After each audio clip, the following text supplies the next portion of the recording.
Hey everyone, what's going on? Christopher, the video game historian, back again this week with a new Under the Skins video.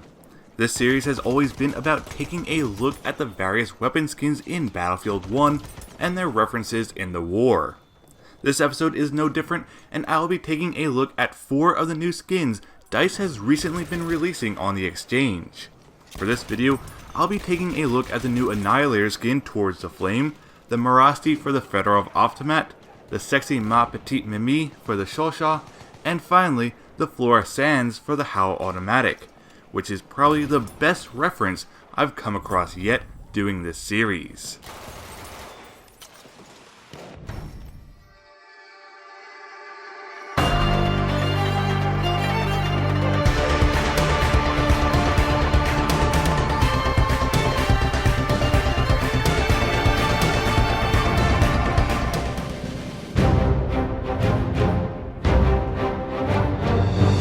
The first skin for this video is the new Towards the Flame skin for the Annihilator Trench and Storm variants, but unfortunately not for the M1919 SMG, much to my disappointment.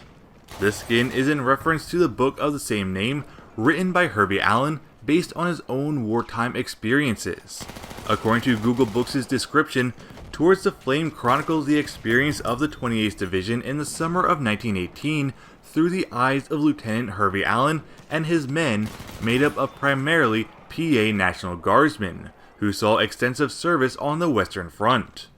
Herbie Allen, the author, was born in Pittsburgh, Pennsylvania on December 8, 1888, and was a poet, author, and novelist before and after the war. While Towards the Flame was drawn from his own experiences in the war, it wouldn't be until his novel Anthony Adverse was published in 1933 that he became famous and popular. This book would also be adapted into a movie in 1936, starring Frederick March and Olivia de Havilland. In the 1940s, Allen had planned to write a 5-part series on colonial America, but only 3 would be finished for publication, with the 4th being published after his death in 1950.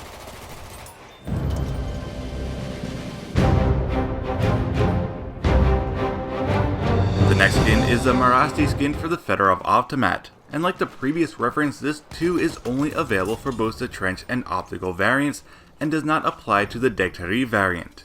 Now this skin is based on the Battle of Marasti that took place in July of 1917. This attack would be a surprise offensive launched by the Romanians with the help of the Russians.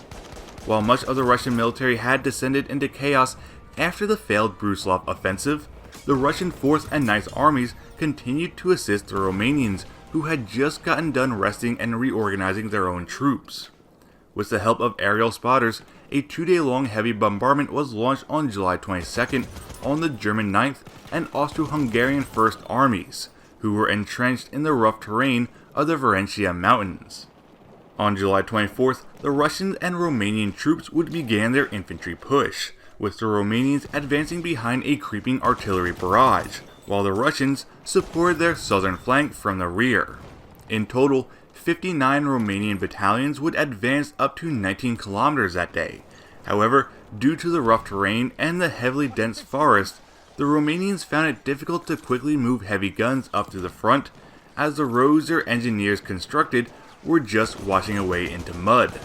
As a result, the battle came to a halt on the 25th. Now, while it didn't seem like much, the Romanians managed a tactical victory, helping to complicate things for the Germans on the Eastern Front just a little bit more, as they were hoping to wipe out the Allies from the war by the end of the year before returning and focusing their attention on the West. This battle was initially going to be part of a larger offensive, but due to the political turmoil in Russia and many troops deserting their units, it all put a dent in the Romanian plans, forcing them to go on the defensive.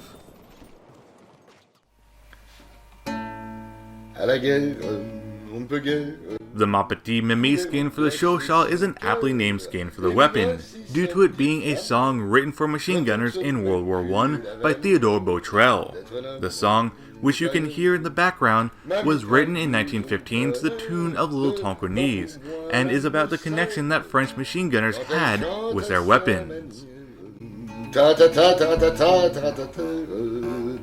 Ah que son refrain m'enchante, c'est comme un oiseau qui chante. Je l'appelle. As for the songwriter, Botrel was born in 1868 in Brittany, France, becoming involved with theatrics and songwriting as a teenager. Even though his first published song was not a success, he would eventually go on to launch a popular career in singing after his performance of La Pampelise in 1895. During the war, he was an avid supporter of the French war efforts, and tried twice to join the service, but was rejected both times. Jusqu'au bout restons unis pour le salut du pays. Quand elle chante à sa manière, ta ta ta ta ta ta ta ta ta. Ah que son refrain m'enchante, c'est comme un oiseau qui chante.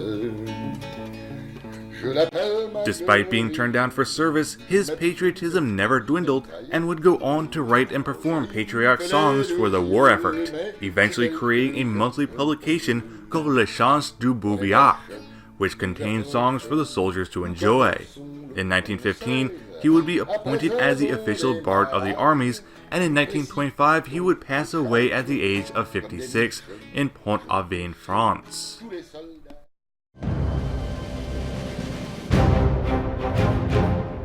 The final skin for this video is the Flora Sandes skin for the Howell Automatic, which is a reference to Flora Sandes, who is quite the woman.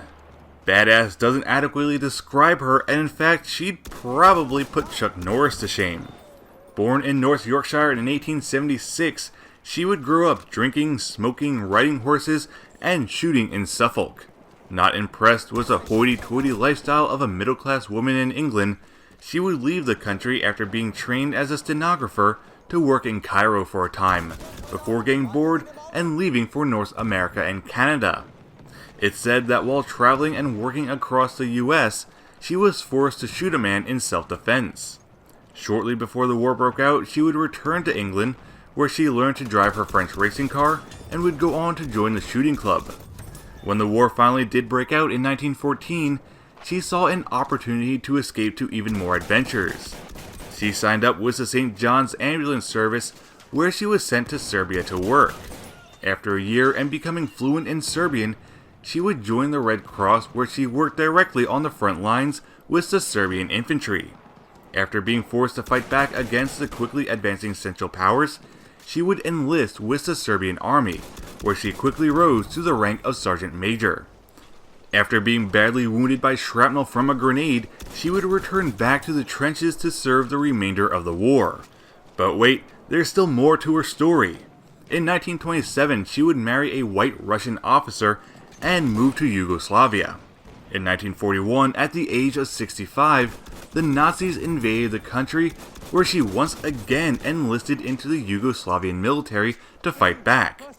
Despite being imprisoned by the Gestapo, she would end up surviving the war, though found herself penniless and alone as her husband had died back in 1941. This, however, didn't stop her, as she would eventually travel to Jerusalem and Rhodesia before returning to Suffolk in 1956, where she passed away at the age of 80. Flora Sandes would be the only female British soldier to fight on the front lines in World War I. I don't know about you, but that's one hell of a way to end a video. Now that's all I have for this week. Hopefully you all enjoyed it, and if so, please leave a like, subscribe to my channel, and hit that notification bell, and leave your comments down below. Don't forget to follow me on social media with Facebook and Twitter, and until next time, I'll see you all on the battlefield.